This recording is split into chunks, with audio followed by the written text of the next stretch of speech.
నమస్తే. ఇన్నాళ్ళు నన్ను సపోర్ట్ చేస్తూ, ఎంకరేజ్ చేస్తూ మీ ప్రేమని నాకు అందిస్తున్న ప్రతి ఒక్కరికి కృతజ్ఞతలు. అలాగే ఈ వీడియో కూడా ఖచ్చితంగా మీకు ఉపయోగపడుతుంది. లైక్, షేర్ అండ్ సబ్స్క్రైబ్ చేసి మీ సపోర్ట్‌ని నాకు అందించండి. అలాగే ఈ వీడియో పట్ల మీకున్న అభిప్రాయాన్ని కామెంట్ సెక్షన్‌లో కామెంట్ చేసి తెలియజేయండి. ఇప్పుడు వీడియోని చూద్దాం.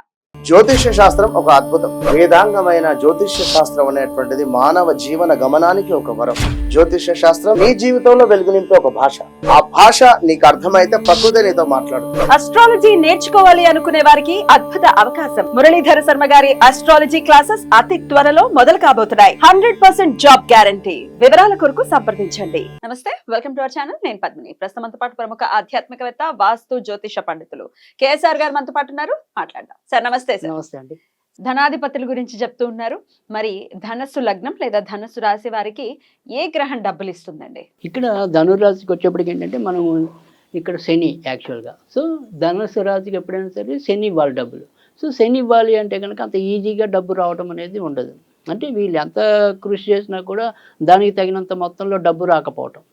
అంటే పేరు ఉండొచ్చేమో కానీ డబ్బు రావటం అనేది కొద్దిగా కష్టంగానే ఉండటం అనేది ఉంటుంది. బాగా ఎక్కువ పరిశ్రమ చేస్తే తప్ప డబ్బు సంపాదించలేకపోవటం అనేది ఉంటుంది. తర్వాత రెండోది వచ్చేప్పటికి ఏంటంటే ఇక్కడ ఏదైతే ధనుర్రాశి ఉందో ఈ శనికి సంబంధం ఏర్పడిందో ఇక్కడ వచ్చేప్పటికి ఏంటంటే శని వచ్చేప్పటికి ఇక్కడ మనకి శ్రవణ నక్షత్రం ఉంటుంది. అంటే సక్షేత్రంలో ఉండి శ్రవణ నక్షత్రంలో ఉన్న ఇబ్బంది ఉంటుంది. సో ఆర్థిక స్థితిగతులు అనేవి ఎప్పుడు కూడా ఒకేలాగా ఉండవు. అప్ అండ్ డౌన్స్ ఎక్కువ ఉంటాయి. ఒక ఏడాది కొద్దిగా బాగానే సాగిందంటే రెండో ఏడాది మళ్ళీ ఇబ్బంది పడటం అనేది ఉంటుంది. సో అందుకని ఇక్కడ ఎప్పుడు కూడా ధనుర్రాశి వారికి ఎప్పుడు కూడా ఈ సంపాదన ఇది అనేది ఎప్పుడు కూడా నిలకడగా ఉండలేకపోవచ్చు. టఫ్గానే ఉంటుంది. లేదా ఉద్యోగాల్లో ఉన్నారనుకోండి ఎక్కువ మార్పులు ఉంటాయి. సో ఇక్కడ ఈ ధన సంపాదన బాగుండాలి ధనుర్రాశి వారికి అంటే కనుక ఎంతో కొంత బుధుడు తోడ్పాటు కూడా ఉండాలి. ఎందుకని అంటే ఇక్కడ బుధుడు రాజ్యాధిపతి అవటం అనేది ఉంటుంది.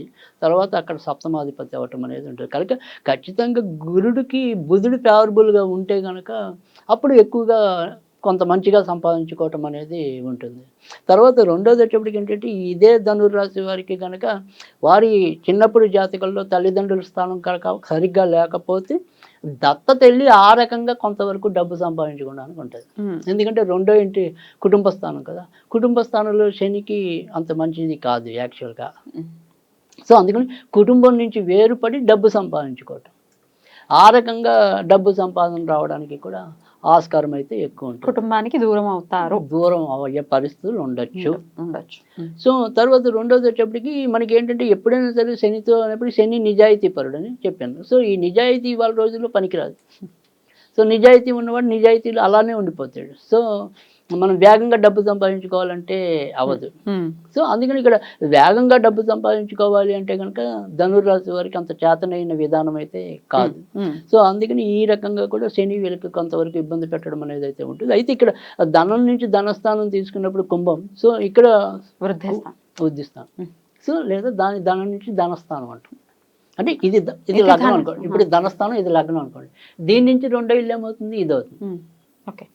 సో ధనస్థానం నుంచి ధనస్థానం అంటాం.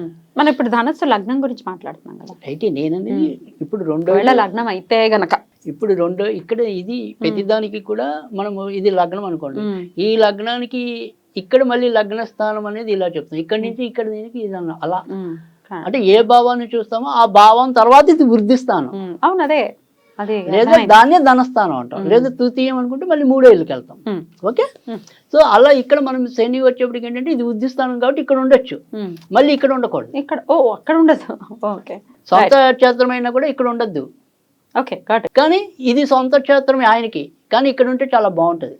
అంటే కనీసం ఒక 36 ఏళ్ళు వచ్చేప్పటికి మంచిగా సెటిల్మెంట్ ఉంటుంది.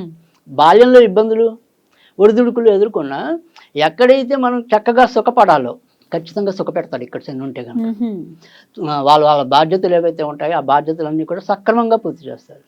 సో కనుక ఖచ్చితంగా ఇది మంచి ప్లేస్. తర్వాత వచ్చేప్పటికి మనకి మళ్ళీ ఇది గురుడు క్షేత్రం మీనంలో.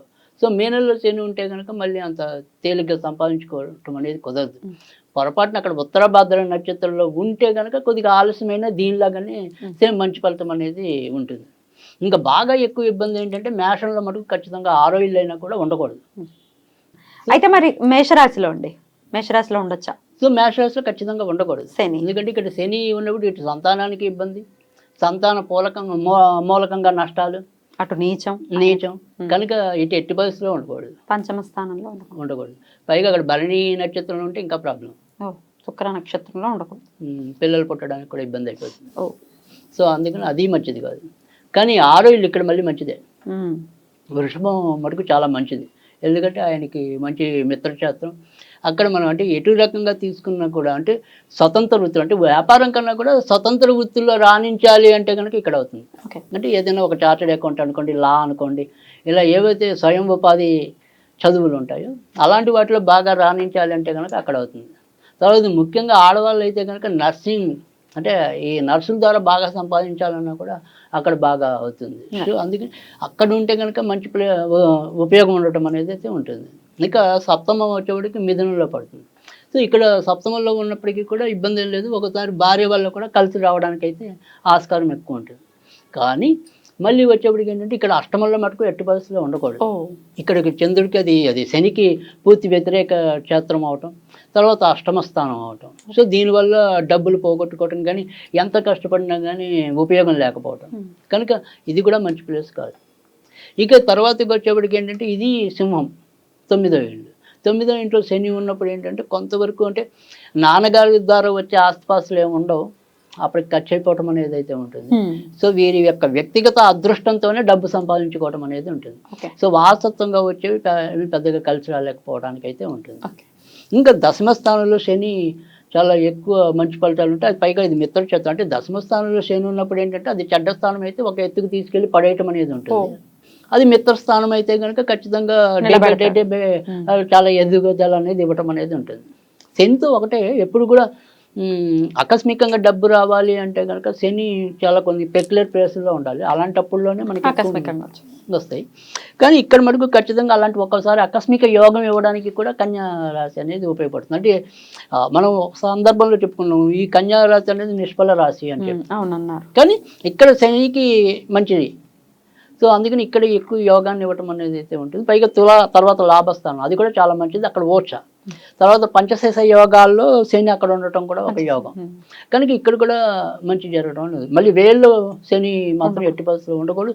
ఒకసారి మనం ఏమంటాం ఐపీ పెట్టి వెళ్ళిపోతుంటారు, అలాంటి పరిస్థితులు కూడా ఇక్కడ ఉంటాయి. లేదా జనాల్ని మోసగించి అప్ స్టాండ్లు అవ్వటం అనేది, అంటే ఎక్కడికక్కడికి వెళ్ళిపోవటం, అంటే ఏమైనా చిట్ పండ్లు ఇలాంటివి పెడతాం కదా, రాత్రి బోర్డు తిప్పేసిన సంస్థలు ఉంటాయి కదా, అలాంటివన్నీ కూడా ఇక్కడ ఉండి ఏడిపించడం అనేది అయితే ఉంటుంది. సో అందుకని ఒక రకంగా చెప్పాలి అంటే కనుక 3వ ఇంట్లో శని చాలా అద్భుతం అని చెప్పుకున్నాం.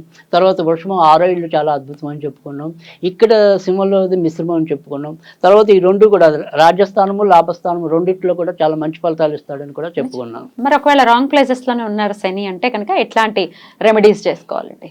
రైట్, ఇక్కడ మనం శనిని ఏదైనా సరే వశం చేసుకోవటం అనుకోండి, లేదా ఆయన యొక్క దుష్ప్రభావం నుంచి బయటపడడానికి కానీ మనం చెప్పుకోవాలంటే కనుక వాటిని చాలా సందర్భాల్లో చెప్పేది కాలభైరవ ఆరాధన. ఈ కాలభైరవ ఆరాధన తర్వాత ధూమ్ర వారాహి లేదా ధూమావతి. అయితే మామూలుగా సాధారణంగా వీళ్ళందరూ మాకు తెలియదు మేమేం చేసుకోవాలి అంటే కనుక సింపుల్గా చెప్పాలి అంటే కనుక ఖచ్చితంగా శివుడినే ఆరాధించాలి, శివారాధన. సో శివుడికి సంబంధించిన ఏవైనా సరే ముఖ్యంగా దారిద్ర్యనాశ స్తోత్రం అనేది ఉంటుంది, అది శంకరాచార్యుల వారు రచన. అది చదువుకున్నా కూడా ఖచ్చితంగా మేలు జరగటం అనేది ఉంటుంది. లేదు ఖచ్చితంగా. సో మరి ధనుసు రాశి వారికి శని భగవానుడు డబ్బులు ఇచ్చే పరిస్థితి ఉంటుంది కాబట్టి ఒకవేళ రాంగ్ ప్లేసెస్ లో ఉంటే శివారాధన చేసుకుని చక్కగా ఆర్థిక పరమైన ఇబ్బందులు వీళ్ళు ఎదుర్కోకూడదని మనస్ఫూర్తిగా కోరుకుంటూ కృతజ్ఞతలు అండి. నెక్స్ట్ ఎపిసోడ్ లో మకర రాశి గురించి, అంటే మకర లగ్నం గురించి కూడా మాట్లాడుకుందాం. నమస్కారం.